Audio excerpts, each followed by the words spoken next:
딸랑 벨소리와 함께 미용실 문을 열고 손님이 들어온다. 어서 오세요. 커트 좀 하려고요. 네, 이리로 앉으세요. 어떻게 해드려요?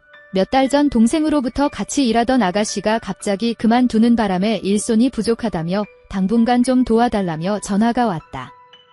결혼하기 전에 동생이랑 같이 미용실에서 일을 했지만 가위를 놓은 지가 벌써 16년이 지났고 지금은 중3인 큰딸과 중2인 아들을 둔 나로서는 애들 뒷바라지에 모든 것을 쏟아 붓고 있는 터라 쉽사리 결정을 내리지 못하고 신랑과 아이들의 의견을 물어본 후에 결정을 하기로 했다. 건설 장비업을 하고 있는 신랑은 9개월이라는 장기 공사를 위해 강원도 정선으로 가 있는 상태라 전화를 했다. 여보세요? 응, 정희 아빠. 어제 지희한테 전화가 와서 당신이 알아서 해. 나 지금 바쁘니 전화 끊어. 밤 10시가 되자 학원을 마치고 돌아온 애들을 불러 모았다. 수정아, 민기야. 지희 이모 미용실에 전마가 알아서 해. 그래도 덤마나 피곤해. 먼저 들어갈게. 나도 아이들이 각자 방으로 들어가고 혼자 거실에 남게 되자 그동안 결혼해서 아이들을 키우며 지내왔던 16년이라는 시간이 이렇게 무의미하게 느껴지기는 처음이었다. 신랑과 잠자리 가진 게 언제인지 기억조차 나질 않고 아이들은 이제 어느 정도 컸다고 나와 대화가 안 통한다며 엄마를 단지 집안일만 하는 존재로 인식하는 느낌이 들자 나도 모르게 서글퍼지며 눈물이 나왔다. 신랑은 신랑대로, 아이들은 아이들대로, 그래 나도 이젠 내 삶에 충실해야지 굳은 결심을 하고 동생 미용실에서 일을 도와주기 시작했지만 한 달이 지나 6월 중순이 되었지만 별다른 게 없었다. 오늘도 파머를 하는 동생을 도와주며 손님과 이런저런 이야기를 나누다가 문득 동생이 나에게 남자 손님 커트를 부탁하였다. 언니, 이제 남자 손님은 언니가 맡아서 해줘. 아직은 좀 괜찮아. 딸랑 벨소리와 함께 교복을 입은 학생이 미용실 문을 열고 들어오자 동생이 나에게 눈짓을 하였다. 어서 오세요. 커트 좀 하려고요. 네, 이리로 앉으세요. 어떻게 해드려요? 앞머리는 조금만 잘라주시고요. 옆이랑 뒤는 짧게 해주세요. 커트볼을 둘러주고 머리를 빗기며 긴장을 풀기 위해 손님이랑 간단한 대화를 시도했다. 어디 학교 다녀요? 삼육고등학교요. 잘생겨서 여학생들한테 인기가 많을 것 같네요. 아, 아니에요. 간단하게 대화를 끝낸 후 머리 손질에 집중을 하기 시작했다.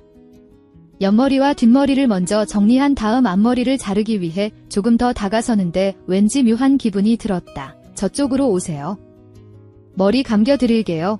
먼저 세면대로 향해 수건을 준비하고 있자 학생이 엉거주춤한 자세로 걸어왔다.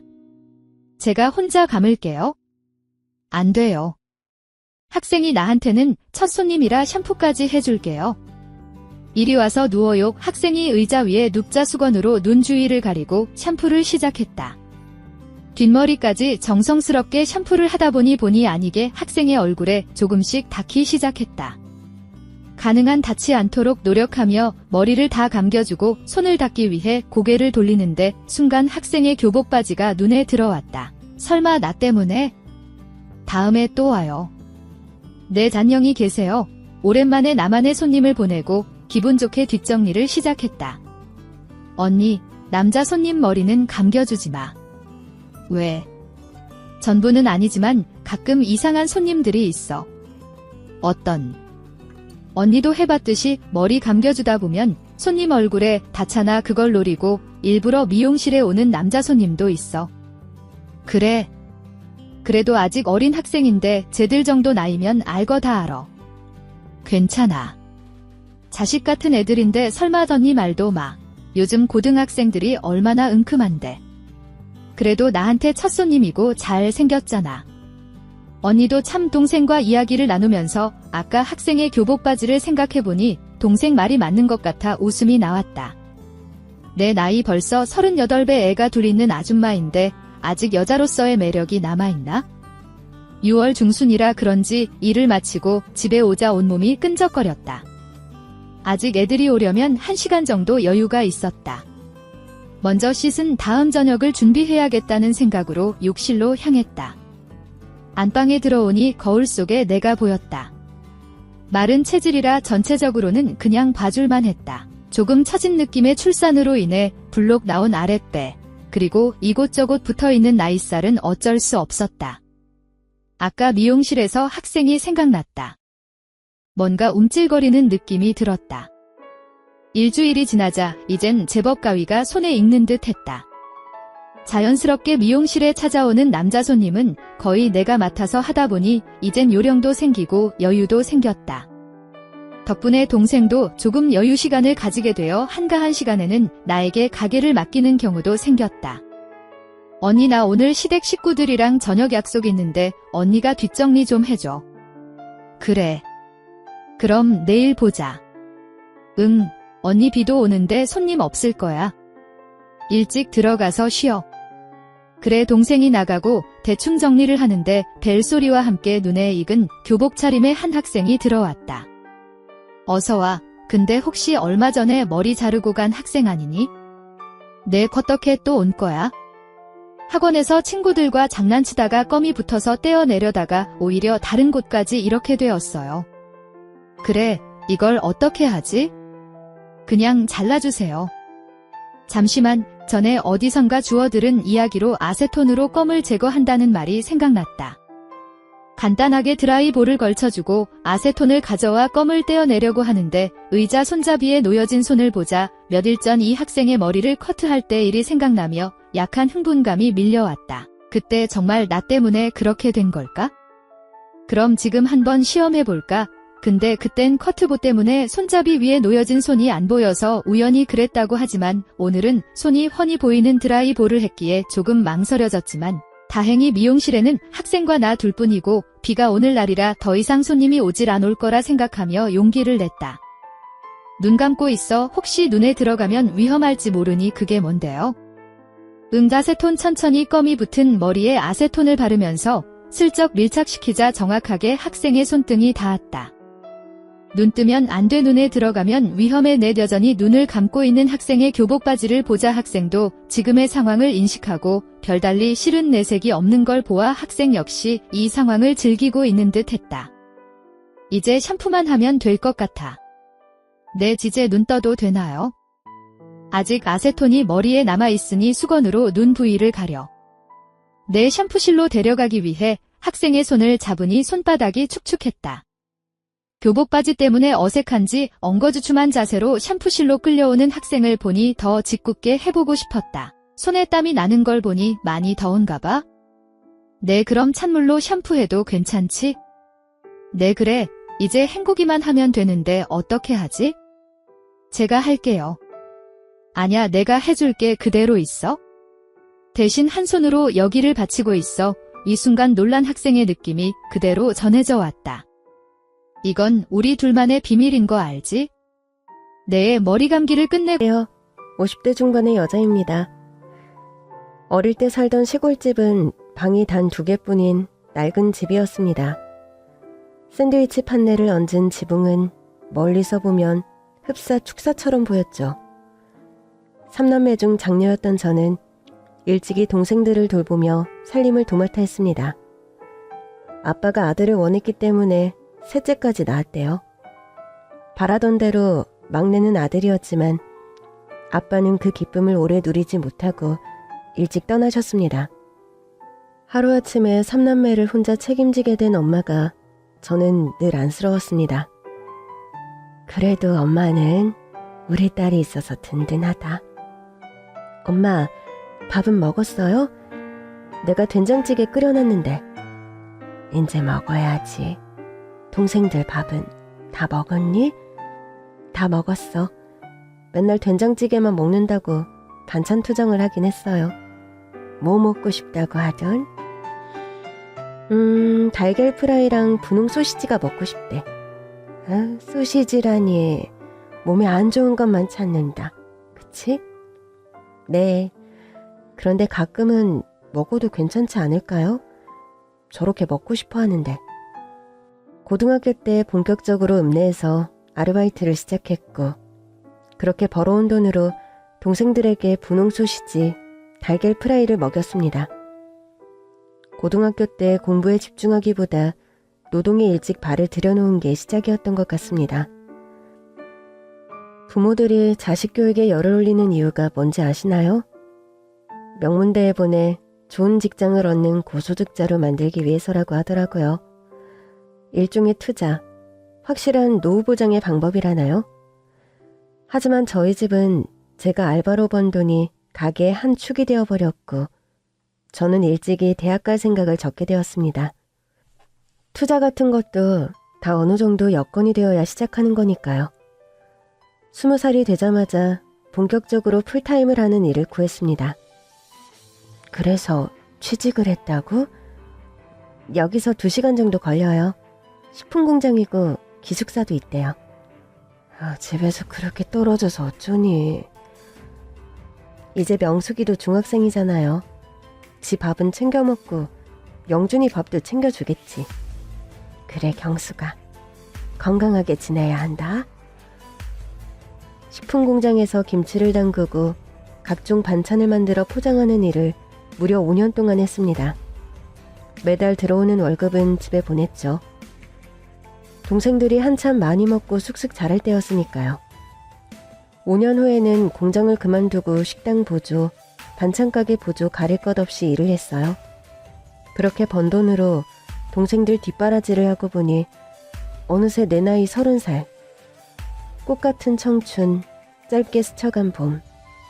속절없는 세월이 지나가더군요. 그 무렵 엄마가 돌아가셨고 동생들도 재학가림할 나이가 되었기에 저는 큰 결심을 하고 서울로 올라왔습니다. 입주 가사 도우미 지원하신 분이세요? 네, 맞습니다. 들어오세요. 서울로 올라가기 전 서울에서 할 수 있는 일을 알아보고 있었거든요. 지낼 곳을 구하는 것도 만만치 않았는데 마침 한남동에 있는 고급 주택단지 내 한 집에서 입주가사 도우미를 구하고 있었습니다. 특이하게도 40세 미만의 젊은 사람을 원하더라고요. 식품 공장부터 식당 보조, 반찬가게, 음식 만드는 일을 오래 해왔기에 음식과 살림은 자신이 있었습니다. 서류 지원 후 면접을 보게 되었어요. 올해 나이가 어떻게 되세요? 30살입니다. 젊으시네요. 이 일을 지원하신 이유가 뭔가요? 젊은 사모님은 저랑 나이가 비슷해 보였지만 고고한 말투, 우아한 행동 때문인지 뭔가 어른처럼 느껴지더군요. 저는 차분하고 솔직하게 제가 살아온 이야기를 했습니다. 동생들을 돌보고 살림 하나는 똑부러지게 하고 음식을 잘한다는 걸 열심히 어필했죠. 이쪽으로 오세요. 넓은 거실을 지나 부엌 옆쪽에 있는 방을 살펴보았습니다. 침대 하나, 옷장 하나, 책상 하나가 있는 방이었어요. 예전 공장 기숙사에 비하면 너무 좋은 방이었어요. 여기서 지내시게 되는 건데 괜찮으세요? 너무 좋습니다, 사모님. 그때 초인종 소리가 울렸죠. 우리 아이가 온 것 같아요. 유치원 다니거든요. 엄마! 운전기사님의 손을 잡고 현관에 들어선 아이는 곧장 엄마에게 안기더군요. 새하얀 피부, 까맣고 큰 눈동자. 꼭 인형같이 예쁜 여자아이였어요. 지금 입주 가사도우미 구하기 전에 임시로 기사님께서 유치원 등하원을 해주고 계신데 일하시게 되면 아이 등하원도 업무에 포함이 되면 좋겠네요. 엄마, 이 아줌마는 누구야? 은별아, 인사해. 앞으로 우리 집에서 함께 지내면서 은별이 맛있는 밥도 해주고 유치원도 데려다줄 이모님이셔. 안녕하세요. 안녕하세요. 어린애잖아요. 은별이한테까지는 존대 안 하셔도 돼요. 아가씨 뭐 이런 호칭도 별로고 그냥 은별이라고 불러주세요. 그럼 짐은 오늘 중에 옮기시고 내일부터 일하시는 걸로 할까요? 네, 사모님. 우아하고 품격 있는 사모님은 결정을 빠르게 내리는 분이었죠.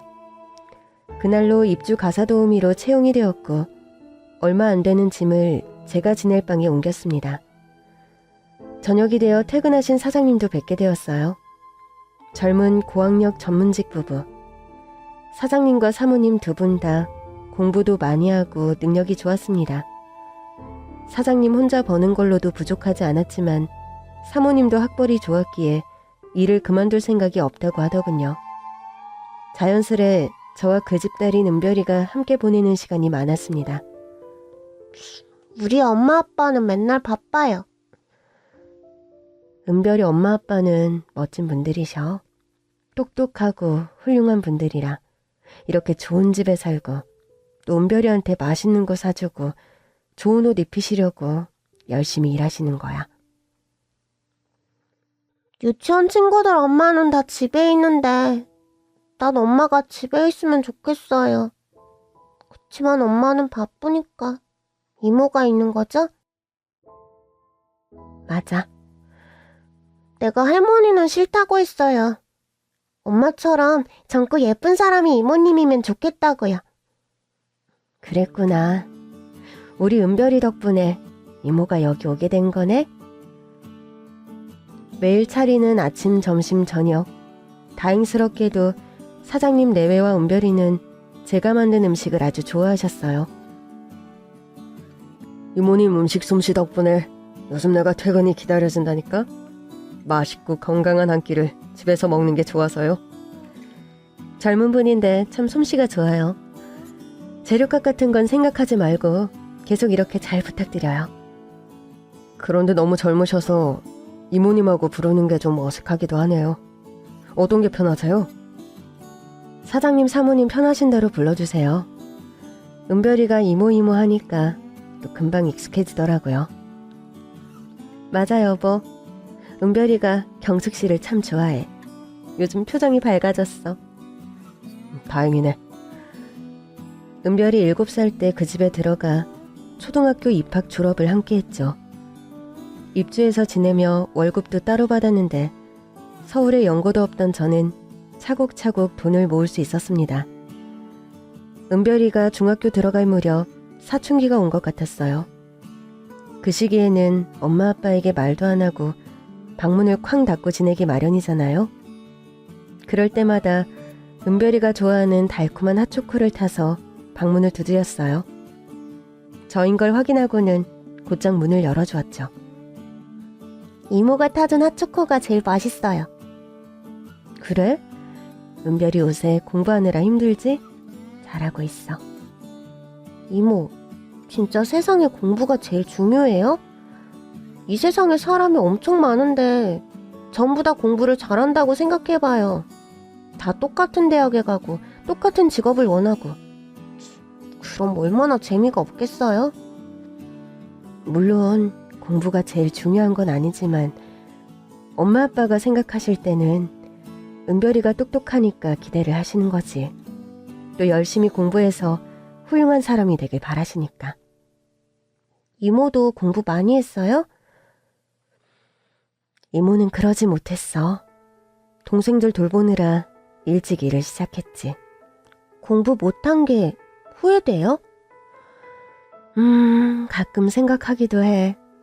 공부를 잘하고 대학에 갔다면 지금과 다르지 않았을까 하는 생각?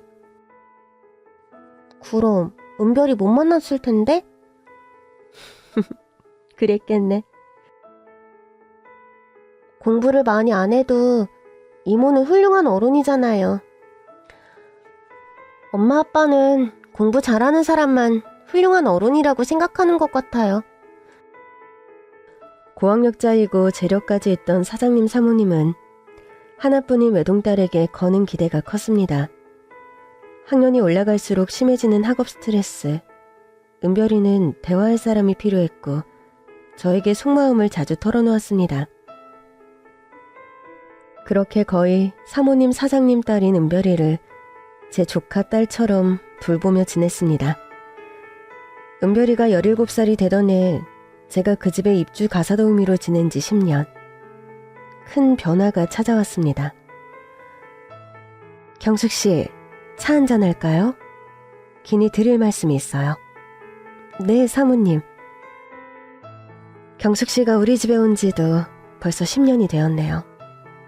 그러게요. 얼마 전에 깨달았는데 난 은별이가 한창 자라던 시기에 어땠는지 세세한 기억이 없더라고요. 은별이는 우리 경숙 씨가 다 키웠지. 아니에요. 은별이가 워낙 착하고 어리지만 속도 깊은 아이잖아요. 사장님 사모님 닮아서 바르게 잘 자랐죠.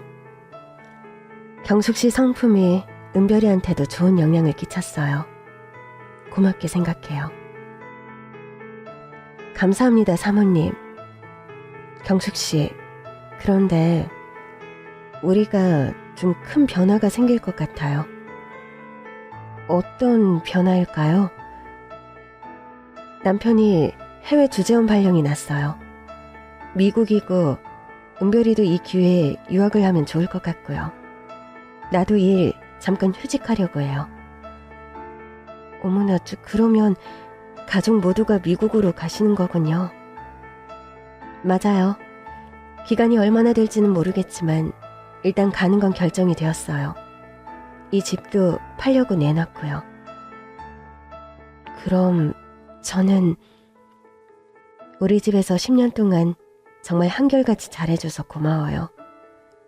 정말 처음으로 입주 도우미를 드린 건데 경숙 씨를 만난 게 복이었지 뭐예요? 남편이랑 상의했어요. 그 감사한 마음 담아서 퇴직금 넉넉하게 챙겨줄게요. 네, 남은 기간은 어느 정도로 생각하면 될까요? 한 달 정도? 아마 정신 없을 것 같아요. 짐도 미국으로 보내야 하고 집도 처분하고 이것저것 할 게 많네요. 있는 동안 정리하는 거랑 제가 도울게요, 사모님. 고마워요, 경숙 씨. 사장님 댁이 맞이한 기회는 저에게도 큰 변화가 되었습니다. 갑자기 미국으로 가는 게 겁이 난다는 은별이를 다독여주고 짐 정리를 하는 사이 정말 시간이 빠르게 흘렀어요. 저는 사장님 댁에서 받은 퇴직금과 그간 모아두었던 월급으로 강북 쪽에 작은 월세방을 얻었어요. 그리고 그 동네에 작은 반찬 가게를 열었습니다. 나이 40살에 처음 제 가게를 갖게 된 거였죠. 경숙 씨 음식 손맛이야 워낙 끝내주니까 가게도 잘 될 거예요. 어디에 있든지 건강하고 행복하게 지내길 바랄게요. 감사합니다, 사모님. 이모, 잘 지내셔야 해요? 은별이도 미국에서 공부 열심히 하고 건강하게 지내야 해. 그 집을 나오는 날 아쉬움에 눈물을 흘리는 은별이를 꼭 안아주었습니다. 사장님 사모님과도 정이 들었지만 은별이는 특히 각별했네요. 만남이 있으면 언젠가 이별이 있는 법. 입주 도우미로 일하던 이 시기가 가장 마음 편하게 지냈던 것 같아요. 그치만 경숙이네 반찬 간판을 세우는 날은 정말 가슴이 쿵쿵 뛰었습니다. 가게가 잘 되려나 처음엔 걱정을 많이 했어요. 하지만 신선하고 맛있는 반찬을 만든 덕에 입소문이 탔는지 장사가 잘 되었고 단골 손님들도 많이 생겼습니다. 아이고, 우리 솜씨 좋은 여사장님. 안녕하세요. 오늘 고구마 순볶음 새로 했어요. 이거 좋아하시죠? 그럼 고구마 순 나오는 날인 거 알고 내가 딱 들렀지? 우리 아들이 좋아하거든. 네, 반찬 고르시면 담아드릴게요. 근데 말이야. 네? 내가 우리 여사장님 가게 열고 반질하게 드나들었는데 궁금한 게 있네. 그럼요. 우리 어머님 저희 가게 찐 단골이시죠. 어떤 게 궁금하세요? 그러니까 여직 혼자요? 나이가 어떻게 돼? 아, 네, 결혼 안 했고요. 나이는 이제 40이에요. 그게 참말이야? 아유, 나이 40인데 한 번 갔다 온 것도 아니고? 아니, 그럼 지금 만나는 사람도 없는 거야? 네, 워낙 바쁘게 일만 하다 살아서 그렇게 됐네요. 아이고, 참말로 잘 됐네. 우리 경숙 씨, 내 아들 한번 만나볼래? 아유, 일도 좋고 돈 버는 것도 좋지만 나이 좀 더 들어봐. 옆구리가 허전한 게 외로움이 그냥 파도처럼 밀려오지. 우리 아들이 경숙 씨랑 나이가 비슷한데 이게 운명인지 뭔지 딱 느낌이 오네. 우리 아들도 총각이야. 아드님이요? 그렇다니까. 우리 아들도 이제까지 그냥 소처럼 우직하니 일만 했다니까. 돈도 그냥 착착 모으고 예미한테 잘하는 거 말고는 돈 쓸 줄도 모르는 효자요, 효자. 요즘 말로 하면 1등 신랑감이지. 이 정도로 능력 있고 하면 남들 말론 처녀장가가고 어린 며느리 볼 수 있다고 하는데 나는 한 개도 그런 욕심이 없네. 아주 새파랗게 어린 며느리 얻어서 뭐란데. 그냥 마음 넓고 착한 여자 만나는 게 중요하지. 내가 이 반찬가게 생기고 이렇게 지켜보니까 가게 문 열 때부터 닫을 때까지 셔터 내려주는 남자도 없대. 이렇게 참한 아가씨가 요즘 남자가 없을까 했는데 우리 아들 박창식이를 만나려고 그랬나 보네. 단골 손님인 아줌마가 입이 침이 마르도록 아들 자랑을 하더군요. 사실 제 나이 40이라 연애 결혼 같은 건 생각도 안 해봤어요. 열심히 모은 돈으로 연 가게라 온 신경이 가게 잘 되는 거에 쏠려 있었으니까요. 그날을 시작으로 날마다 문지방이 닳도록 와서 하도 아들 이야기를 하길래 만나보기로 했습니다. 안녕하세요. 박창식입니다. 안녕하세요. 김경숙이라고 해요. 어머니께 말씀 많이 들었어요. 듣던 대로 참 미인이시네요. 저도 말씀 많이 들었습니다. 성실하고 참 효심이 깊은 분이시라고. 아직 과찬이십니다. 어머니가 경숙씨네 반찬으로 밥상을 차려주시거든요. 제가 덕분에 맛있게 밥을 먹고 있습니다. 아주 그 덕에 살도 쪘다니까요. 너무 잘 먹어서요. 맛있게 드셔주셔서 감사해요. 우직하고 듬직해 보이는 남자. 그 만남을 시작으로 그 남자는 가게 문을 닫을 시간에 찾아와 셔터를 내려주고 무거운 짐도 날라주고 일상에 점점 스며들었어요. 단골 할머니 말씀처럼 성실하고 착한 사람인데 왜 아직까지 장가를 못 갔을까 하는 생각이 들 정도로요. 경숙 씨를 만나려고 그랬나 봅니다. 우리 경숙 씨 그동안 너무 바쁘게 지냈잖아요. 사람 만날 시간도 없이. 그렇지만 먼 길을 돌고 돌아 결국 우리가 만났으니 다 인연이 있나 봅니다. 경숙 씨, 사랑합니다. 남은 인생 경숙 씨와 함께 걷고 싶습니다. 경숙 씨, 저랑 결혼해주세요. 네, 그럴게요. 나이 40에 생전 처음 프로포즈라는 걸 받았고 그렇게 반찬가게 단골 할머니는 시어머니가 되었습니다. 가게 문을 일주일 닫고 난생 처음 비행기를 타고 여행을 갔어요. 신혼여행이요. 없이 자라 아껴만 살아왔던 터라 그렇게 좋은 호텔에서 먹고 자고 돈 쓰는 게 살짝 겁이 났지만 인생 처음으로 가져본 여유였습니다. 이제 행복하게 지낼 일만 남은 거야. 나이는 그냥 숫자에 불과하지. 나나 경숙 씨나 이제부터 청춘, 달콤한 신혼 시작이야. 고마워요, 창식 씨. 내가 잘할게. 경숙 씨, 우리 행복하게 오래오래 살자. 신혼여행에서 돌아와 다시 반찬가게 일에 전념했습니다. 달라진 것이 있다면 남편이 가게 문을 열고 닫으며 중간에 카운터 일을 좀 봐주는 것이었습니다. 사실 저 혼자 해도 될 일이었지만 남편이 도와주니 한결 편한 것 같기도 했고요. 나이 들고 하는 결혼도 나쁘지만은 않은 것 같더라고요. 각자가 성숙한 시기에 만나 친구처럼 지내는 것 같았거든요. 반찬가게 손님들은 주로 혼자 사는 사람들이었지만 저녁 준비를 해야 하는 주부들도 많이 들렀죠. 엄마 손을 잡고 가게에 따라오는 아이들이 어찌나 예쁜지. 그럴 때면 입주 도우미 때 돌본 은별이 생각이 많이 났습니다. 당신은 애들을 보면 눈을 못 떼네. 눈을 못 떼. 내가? 당신 애 갖고 싶어? 나야 애를 좋아하긴 하는데.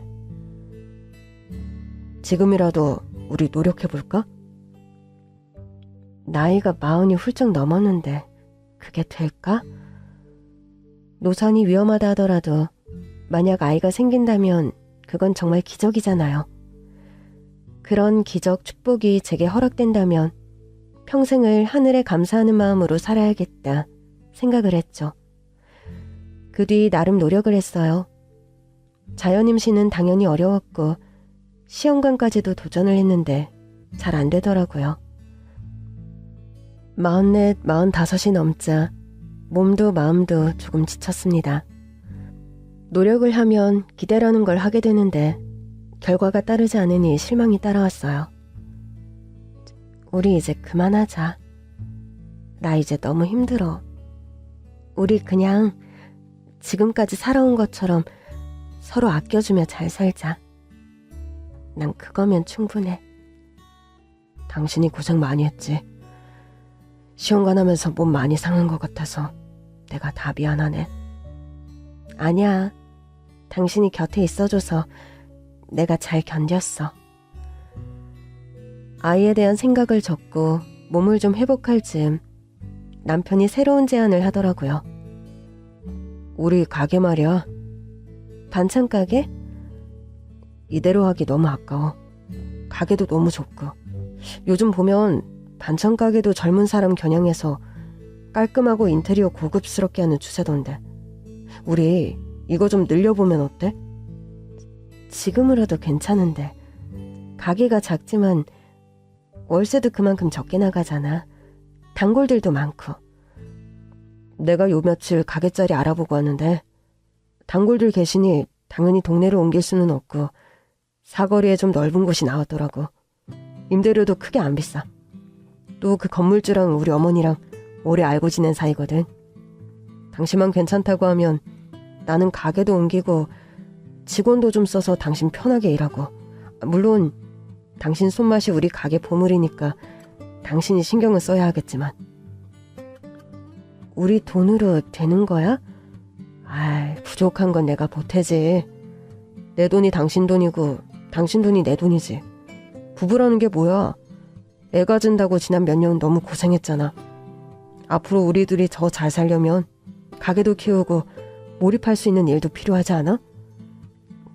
그 말도 맞는 것 같네.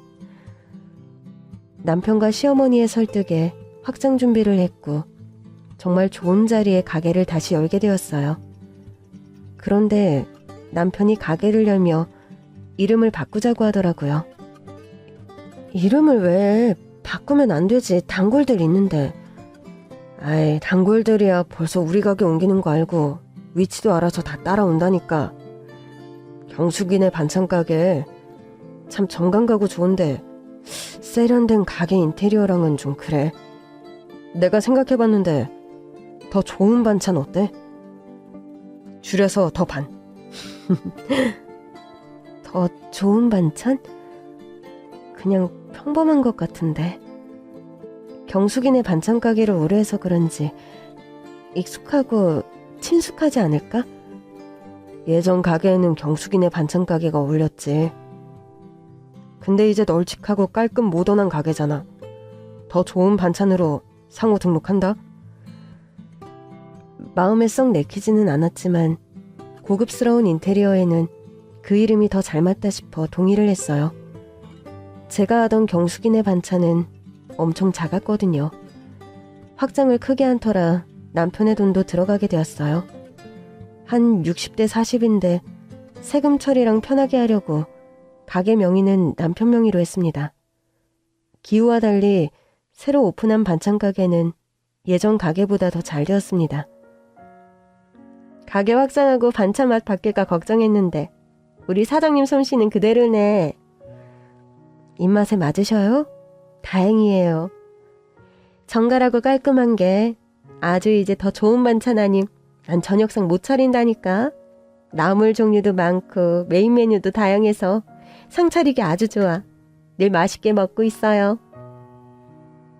감사합니다.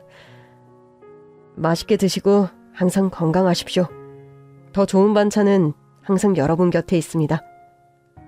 어머, 아유, 남 사장님이 아주 장사에 소질이 있으셔. 호탕하게 카운터를 지키며 능글맞게 동네 아줌마들이랑 수다도 떠는 남편. 단골들도 많았고 옆 동네까지도 소문이 나서 가게는 너무 바빴습니다.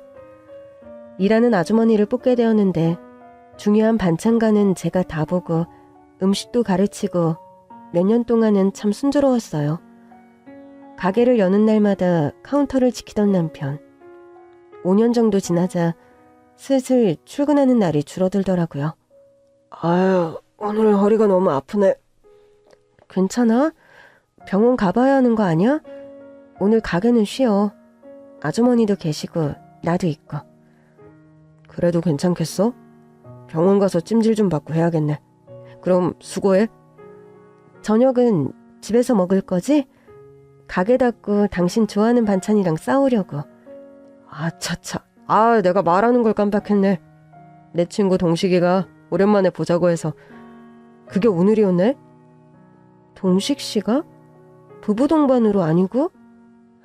그런 거였으면 내가 당신한테 진작 말했지. 오늘은 그냥 남자들끼리 한 잔. 알겠지? 아프다면서 술 마실 기운은 있나 보네. 당신 지금 잔소리 하는 거야? 생전 잔소리 한 번 없던 사람이? 아니야, 그냥 하는 말이지. 너무 많이 마시지 말고 적당히 하고 들어와요. 알겠어. 가게에 나오는 날이 줄고 친구를 만난다는 날이 늘고 심심치 않게 외박까지 하더군요. 결혼 10년 차였고 지난 10년간 큰 문제가 없었던 터라 남편의 행동이 당황스러웠어요. 외박은 용납이 안 되었기에 속을 끓였었죠. 그 문제를 말하면 친구랑 술 마시다 잠들었다, 음주운전은 하면 안 되지 않느냐 등등 똑같은 말뿐이었어요. 속을 끓이다가 어렵게 시어머님께 말씀을 드렸습니다.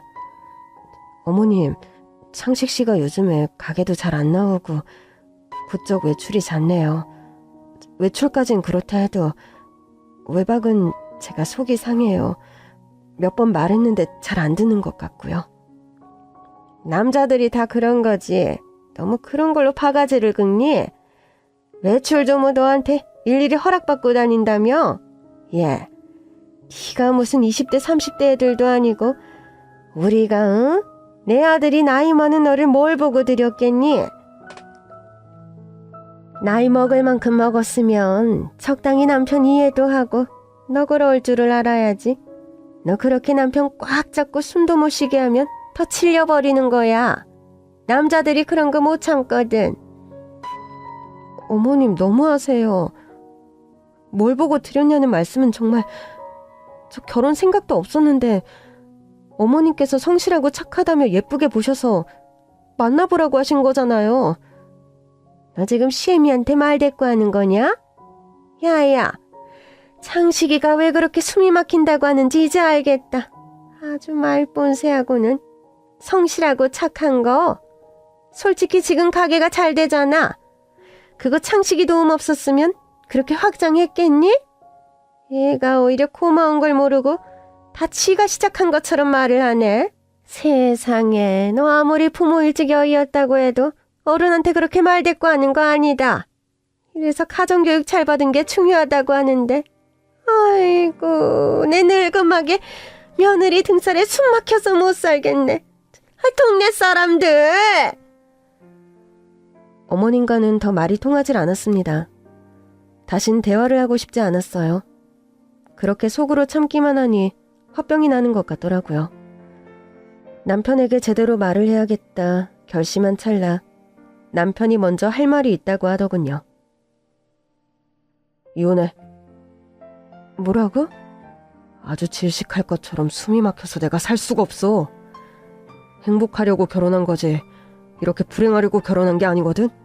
그 늦은 나이에 말이야. 근데 100세 시대라잖아. 이제 반평생 산 거고 남은 게 반인데 계속 이렇게 살 수는 없어. 이혼이 무슨 남의 집 개 이름이에요? 어떻게 그렇게 쉽게 말할 수가 있냐고. 아이, 시끄러워. 어디서 꽥꽥거리는 거야? 난 분명히 말했어. 이혼하자고 할 때 조용히 이혼해. 누구 좋으라고 이혼을 해요? 이혼을 하긴. 그래? 계속 그렇게 버텨보든가. 경멸하는 눈초리로 조롱하듯이 이죽거리던 남편은 그날로 집을 나가 돌아오지 않았어요. 대신 시어머님께서 집이며 가게며 찾아와 남편을 그냥 놔주라며 노래를 불렀어요. 가게 장사를 제대로 할 수 없는 지경이었습니다. 기약 없는 싸움에 몸도 마음도 지쳐갈 찰나 어느 날 가게 문을 닫고 집에 오니 제 옷까지 담긴 여행 가방 하나가 현관문 앞에 놓여 있더군요. 도어락 비밀번호도 바뀌어 있었어요. 남편이고 어머님이고 전화를 받지도 않았습니다. 몇 시간을 문을 두드리다 이웃집에서 시끄럽다고 신고한다고 난리. 기가 막힐 노릇이었습니다. 남편한테 문자 하나가 오더군요. 그러게 좋게 이혼하자고 할 때 받아들였어야지. 집도 4명이고 가게도 4명이야. 다신 이 근처에 발들일 생각하지 말고 당장 나가. 그 문자를 끝으로 전화도 안 받고 연락이 되질 않더군요. 가게에 가봤더니 가게 비밀번호며 자물쇠가 다 바뀌어 있었어요. 개인 사정으로 당분간 가게 문을 닫습니다. 죄송합니다 종이가 셔터에 붙어 있었습니다. 길바닥에 계속 있을 수는 없어서 찜질방으로 향했어요. 뜨거운 온탕에 몸을 담그는데 정말 하염없이 눈물이 쏟아지더라고요. 어디서부터 어떻게 잘못된 것일까요? 찜질방에서 지내기를 며칠, 싸울 기운도 여력도 없었고 그냥 도망치고 싶은 마음이었습니다. 당장은 싸운다고 해도 답이 안 나올 것 같았습니다. 정처 없이 떠돌다 발길이 향한 곳은 한남동이었어요. 왜 이 동네에 왔는지 모르겠으나 그냥 익숙한 골목길을 걸었네요. 걷다 보니 이태원에 다다랐고 저는 그곳에서 수중에 있던 돈을 탈탈 털어 낡은 주택에 월세방 하나를 얻었습니다. 이거 계산이요. 자주 오시네요. 근데 어떻게 맨날 라면만 사가? 매일 라면 먹는 거예요? 계산해 주세요. 먹는 건 잘 챙겨 먹어야지. 이태원 좁은 방구석에서 하루 종일 누워서 보냈습니다. 물이랑 라면을 사러 밖에 나가는 것 빼고요. 다시 이 자리구나. 나는 혼자가 어울리는 사람인가 보다. 맨바닥에 누워 지난 세월을 돌아보는데 무엇을 위해 산 건지 허탈했어요. 17 그 어렸을 때부터 50이 되기까지 평생을 남을 위해서만 산 것 같았고 회한이 느껴졌습니다. 무기력함으로 몸이 움직여지질 않았지만 배는 고프더라고요.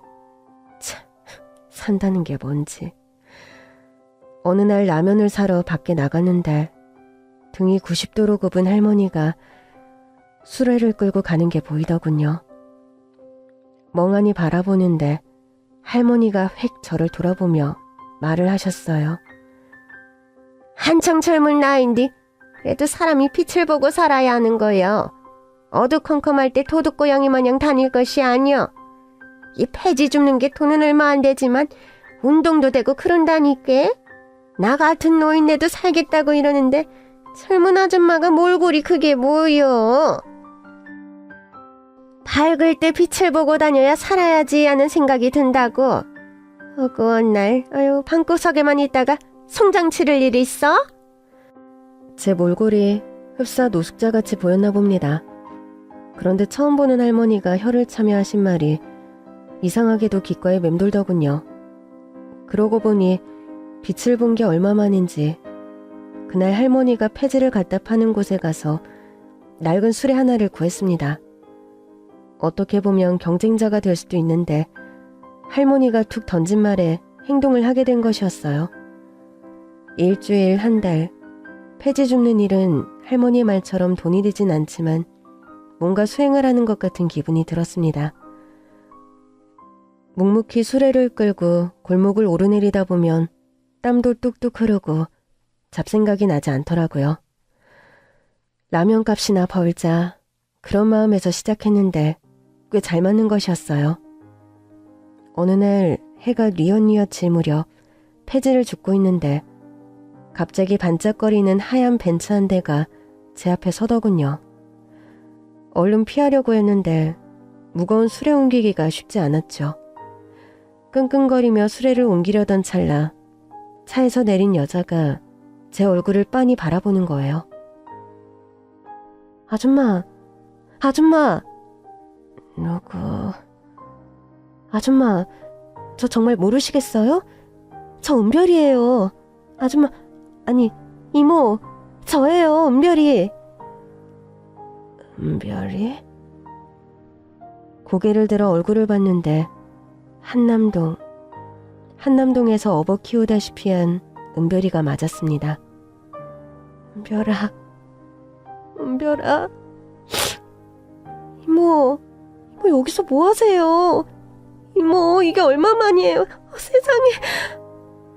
은별이가 덥석 저를 안으며 발을 동동 구르더군요. 세월이 많이 흘렀죠. 17살 때였죠. 이모, 여기서 뭐 하시는 거예요? 이 추운 날에. 저 기억나세요? 저 이제 27살이에요, 이모. 은별아, 은별이 다 컸네. 은별이 잘 지냈어? 한국은 언제 온 거니? 우리 은별이 보고 싶었어. 어떻게 이런 곳에서. 꿈인지 생시인지 그 어리던 은별이가 영화처럼 눈앞에 나타나 저를 끌어안는데 하필 이런 몰골로. 부끄럽기만 하더라고요. 은별이는 입고 있던 외투를 벗어 저에게 걸쳐주었어요. 식사는 하셨어요? 추우시죠? 어디 들어가요. 들어가서 이야기 좀 해요. 수레를 골목에 두고 은별이와 함께 식당으로 향했습니다. 제대로 된 밥을 먹는 게 얼마만인지 한 숟가락을 뜨는데 눈물이 나더군요. 천천히 드세요. 저 이 근처에서 약속이 있어서 왔다가 가려던 참이었는데 멀리서도 한눈에 알아봤어요. 이모, 미국에서 많이 생각했었어요. 외로웠고 적응하는 게 너무 힘들었거든요. 간신히 대학 졸업하고 미국에서 회사 다니다가 한국으로 들어온 지가 얼마 안 됐어요. 그랬구나. 사장님 사모님은 잘 계시고? 네, 잘 계세요. 이모는 어떻게 지내셨어요? 그날 오래도록 지난 살아온 이야기를 은별이에게 했습니다. 누구에게도 한 번도 털어놓지 못했던 10년 동안의 이야기를요. 은별이는 이야기를 듣는 동안 종종 눈물을 지으며 제 이야기를 들어주었죠. 이모, 정말 참 나쁜 사람들이에요. 어떻게 이모가 읽어놓은 모든 것을 그렇게 하루아침에 빼앗아갈 수가 있어요? 이모, 이거 바로 잡아야 해요. 그냥 이렇게 물러설 수는 없어요. 제가 도와드릴게요. 너무 억울해요. 이모 반찬 너무 맛있는데 10년 모은 돈으로 낸 가게인데 어떻게 그런 짓을 할 수가. 이모, 제가 당장 변호사 알아볼게요. 저랑 상담 받으러 가요. 내가 이길 수 있을까? 이겨야죠. 이길 수 있는 변호사 선임해야죠. 저만 믿으세요, 이모. 은별이가 도와주겠다는 말에 저도 마음을 먹었어요. 제대로 된 싸움 한번 해볼 생각도 못했는데 은별이 말이 틀린 게 하나 없었거든요. 다음날 은별이가 깨끗한 정장 한 벌을 사서 제가 있는 곳으로 왔습니다. 이거 입으세요. 바로 종로로 넘어가요. 제 차 타고 가요. 종로? 대로변에 높게 솟은 건물. 은별이가 저를 데려간 곳은 김앤장 법률사무소였습니다. 아니, 은별아, 여기는 최고의 변호사 선임해서 이겨야죠. 이모, 걱정 마세요. 아빠가 여기 아는 변호사님이 있어요. 잘해주실 거예요. 그렇게 대한민국 최고 법률사무소 김앤장 변호사가 제 소송을 담당하게 되었습니다. 남편분 재산을 좀 알아봤는데요. 네. 김위주라는 여자분 아세요? 아니요. 남편분이 이혼을 요구한 시점부터 재산이 이 여자분께 갔네요. 이혼 요구한 다음 집에 거의 안 들어왔다고요? 네. 아마도 이때부터 거의 두 집 살림, 동거를 했을 가능성이 있네요. 이혼도 하기 전인 일. 상간녀 소송도 가능한 거죠, 변호사님? 네, 할 수 있는 건 다 해야죠. 가게의 경우도 남편분 명의라고는 하지만 애초에 반찬 가게 시작은 우리 의뢰인부터 시작된 거고, 가게 확장할 때 의뢰인분의 재산도 들어갔잖아요. 결혼 생활이 10년인데 재산 분할해야 하고 상간녀 소송도 함께 진행해야 합니다. 그렇게 남편의 얼굴을 재판장에서 다시 보게 되었네요. 끝까지 바람을 핀 건 아니라며 뻔뻔하게 거짓말을 했지만 워낙 저희 쪽 변호사가 증거를 탄탄하게 준비했기에 재판 내내 밀리는 모습이었어요. 법원을 나서는데 밖에 있던 시어머니가 달려와 옷을 붙들며 발악을 하더군요. 네가 무슨 돈이 있어서 김앤장 변호사를 선임해? 너 내 아들 몰래 돈 빼돌렸지? 그게 아니면 네 주제에 무슨 김앤장이야? 바른 대로 말 안 해? 박창수 씨 어머니, 우리 의뢰인의 시어머니 되시나요? 이런 거 다 불리하게 적용될 수 있습니다. 이거 놓으세요. 경찰에 신고하기 전에. 넌 누구야? 새파랗게 어린 게 어디서? 아, 지겨워. 맨날 뭐만 하면 나이 이야기네. 할머니, 연세를 드셔도 곱게 드셔야죠. 할 말 있으면 변호사 통해 말씀하시고요. 말 섞고 싶지 않으니까 그만하세요. 가요, 이모. 이모? 조카가 다 있었어? 야! 야! 거품을 물고 악을 쓰는 시모를 보니 속이 시원하더라고요. 김앤장 변호사 선임에 남편은 이미 거의 재판을 포기한 것처럼 보였습니다. 상간녀 소송만은 막으려고 아등바등 애를 쓰던데 그렇게 아끼는 거면 그 여자가 낼 돈 대신 내겠죠. 별 상관없었어요. 저야 승소하고 돈만 받으면 되니까요. 이모, 같이 하던 그 반찬 가게는 이미 넘겼다고 해요. 이모가 떠난 뒤로 맛이 변했다며 장사도 잘 안 된 것 같고. 목이 좋은 자리인지 권리금 받고 가게 자리 넘겼다네요. 지금은 다른 음식점으로 바뀐 것 같고요. 어쨌든 가게 넘기고 받은 권리금 그거 재산 나눠야죠. 집도 그렇고요. 멸아, 최고의 변호사 선임해서 이렇게 도와주니 정말 고맙다. 그런 말씀 마세요, 이모. 그 어릴 때 제가 이모를 얼마나 의지했는지 이모가 없었으면 너무 힘들었을 거예요. 은혜를 갚을 수 있게 해줘서 제가 감사해요. 지난한 소송이 끝나고 저는 모든 권리를 되찾았습니다.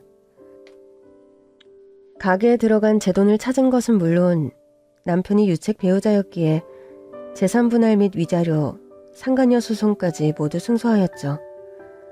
혹독하고 기나긴 겨울을 지나 봄이 되었어요. 제 인생에도 새로이 봄이 온 것 같았습니다. 돌려받은 돈으로 무엇을 할까 고민을 할 필요가 없었죠. 이모, 결정하셨어요? 새로운 시작. 거기서도 잘 될까? 아유, 이모 별 걱정은? 이모 반찬 맛본 사람들은 반드시 다시 찾게 돼 있다니까요. 지금 제가 지내는 곳이 오피스텔인데요. 여기 혼자 사는 사람들이 많아서 집에서 다 해먹지 않고 사서 먹어요.